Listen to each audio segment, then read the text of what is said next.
As you guys know, Old World is one of my big passions and something I want to continue to produce videos for the foreseeable future. I love painting Old World miniatures, and that's why I was super excited when I saw all the information on all the new Arcane journals coming out, including the new High Elf one, which has been announced with all the awesome releases finally coming back out, giving people the opportunity to buy those High Elf armies. Now, when I was a younger man, basically just starting out in my journey into Warhammer Fantasy, and even in the Warhammer 40k setting, there was a certain stigma around certain armies, and not a bad stigma as in like, oh, they're overpowered or anything like that, but you needed to be a certain level of painter if you wanted to collect those armies. And that's something that I want to talk about in today's video, see if my opinion on that has changed or developed over time, and see if I can paint up a high elf to a high standard, which I don't think I could have done when I started out in the hobby. So let's see what we can do. Before we get into the video, I just want to say a huge thank you to all of my active patrons and everyone out there that continues to support me and help the Mediocre Hobbies channel grow bigger and stronger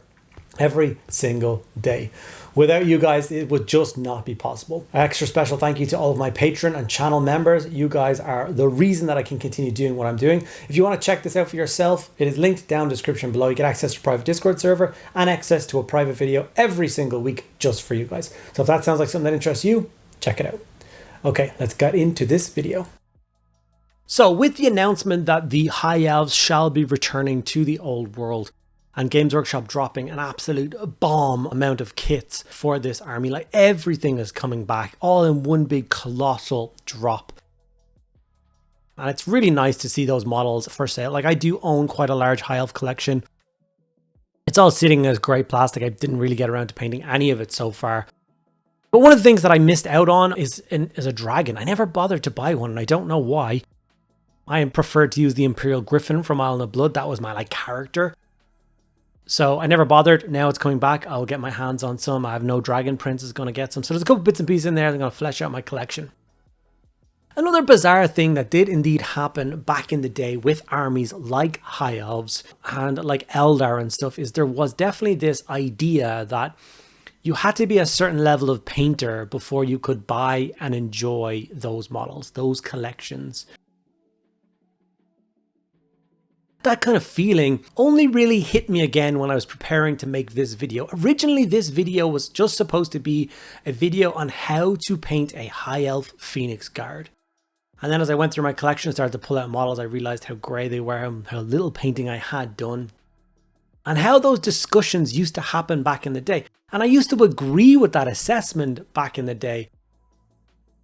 The idea of, you had to be a certain level of painter to collect certain armies. And I guess that could have been like a multitude of different factors.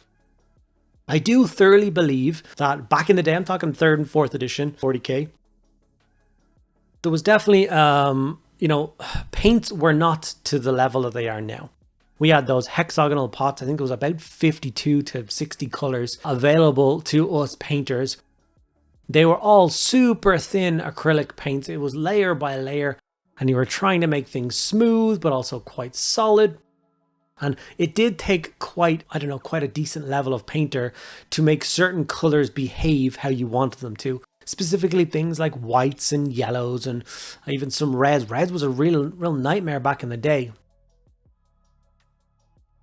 And because we had access to such a small assortment of paints and tools and stuff like that, maybe back in the day it was indeed true, but I'm wondering if many people coming forward now feel the same way.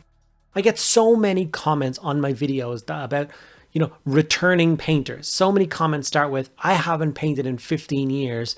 I watched your videos. I followed along. I got a really nice result and I'm super happy. And they're one of my favorite comments to get, is someone actually getting the use out of my video.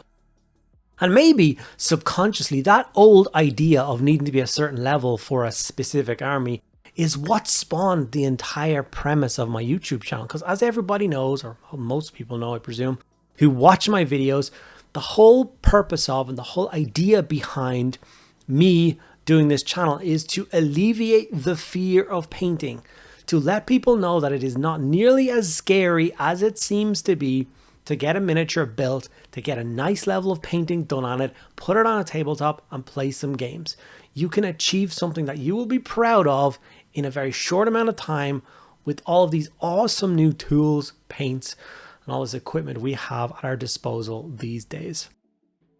And I'm wondering if there is any stigma still out there. Do you guys feel like, and I'm talking about each and every one of you individually, so have a think, is there an army out there that you think, oh my god, I would love to collect that, but I don't know how I would go about painting it. I don't think I would be able to paint it.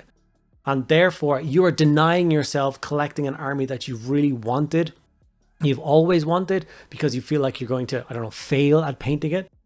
Back in the day, Bretonnians was definitely another one of those things where if you saw the Bretonnian armies in the codexes and stuff like that in the army books, they were definitely just that unachievable thing. Whereas today, I'm the proud owner of a 3,000 point fully painted Bretonnian army that I did since the relaunch of the Old World. And the majority of those miniatures are old models that I bought previously. I built them, I sprayed them black, and I never touched them again because I felt I was not going to do a good enough job. So I really do hope that all the videos that I put out really do show that it is a simple thing to get some paint on a miniature, especially using the technique of contrasts for applying base coats, then adding a quick layer highlight, and then some nice basing material. You do end up with quite a nice result. Also, there's nothing to say that you must follow along and copy the schemes that exist on certain models. Because usually it's not the actual models that are the difficult thing to paint, it's the color scheme that is represented by that army. So for instance, why High Elves were considered such a difficult army in the past is they were majority white. They were like almost 80% of the model was white, 10% blue, and then 10% mixed between gold and silver. So if you couldn't get those colors right, obviously it was going to be a really struggle to paint it. Whereas if you see here, I've always preferred the gold and red style for High Elves. I did it when I did the Griffin video. If you guys have seen my Griffin video that I've done for the High Elves for the Old World already a couple of months back. He has big red flowing cape, golden armor on top of his Griffin. Looking really cool and I love it. And obviously this guy is going to set into that army as well.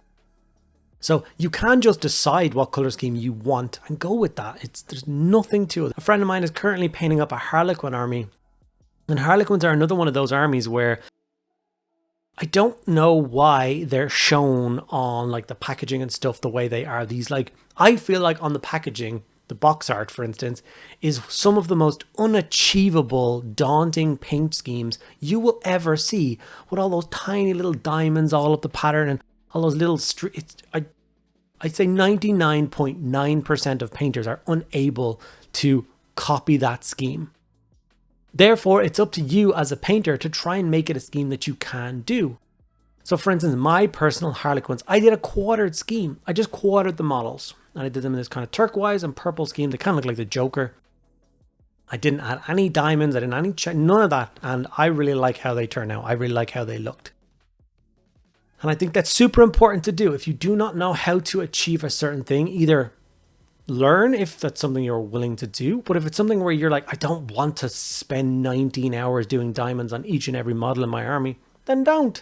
Do your own thing, get an awesome paint job, get the models on the table, and get playing with them. If, of course, playing with them is your overall goal. If you don't want to collect them, get them built and painted and put them in a cabinet for display, that's also just a perfectly valid reason for getting them done.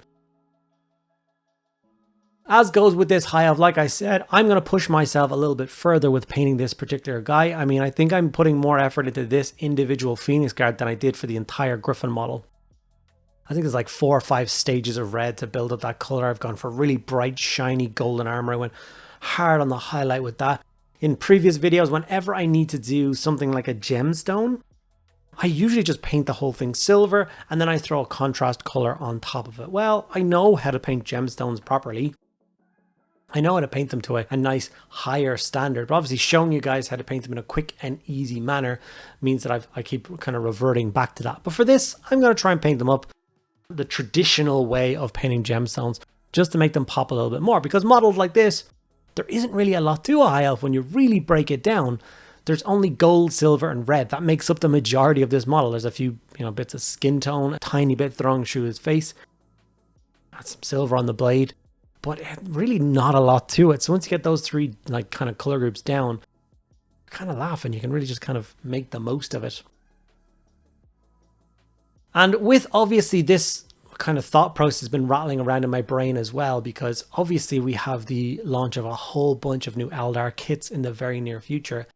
And they struggle, I think, even more than High Elves ever used to. Eldar were definitely the army that you needed to be a good painter in order to collect them.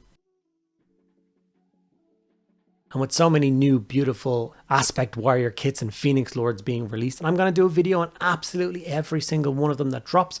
Every single new Eldar release that has come out in the last couple of years is already on my channel as a video, whether it be, you know, like the Avatar of Cain, or whether it be the new Rangers or Rangers on bikes or anything like that. They're all there. All the new aspects, all the new thingies that have come out so far are all done. And I will continue doing that to help you guys alleviate those fears and get your armies on the table.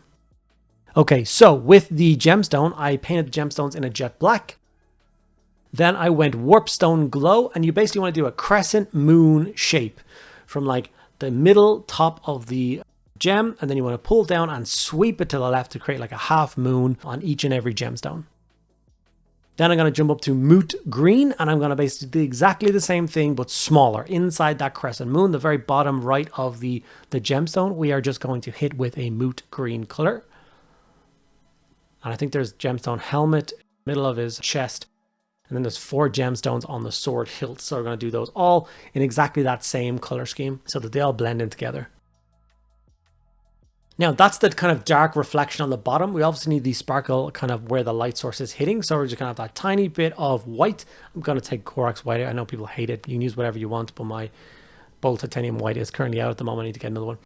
So just a tiny dot of white in the opposite corners of the green. So for me, I'm gonna go top left. And once that is all fully dry, I'm just gonna go in with a small coat of Ard Coat, just to make all of those gemstones stand out, being nice and shiny, nice and reflective, and make them all pop as gemstones. Now, if you were to tell me back in those 3rd, 4th edition, if you showed me this model and said that I was going to be the one to paint this, I would have told you no way that I'm ever going to be able to paint a model like that. And then you jump so many years ahead, and this is just an average paint scheme these days because we have access to such amazing tools. I really hope you guys enjoyed following along with my little rant on this particular video. I'd love to know what your thoughts are on, you know, opinion time, if you will, when I do just hit a video or just start yapping about specific things that just have been rattling around in my brain. If you're happy enough to listen to them and maybe learn a thing or two. Obviously, you can follow along with the steps I showed in this video. I showed every single paint, every single step, so you can paint a Phoenix card to match this scheme if you so choose. I know I'll be painting a lot more High Elves in this scheme in the near future, and I will be doing a lot of videos on them.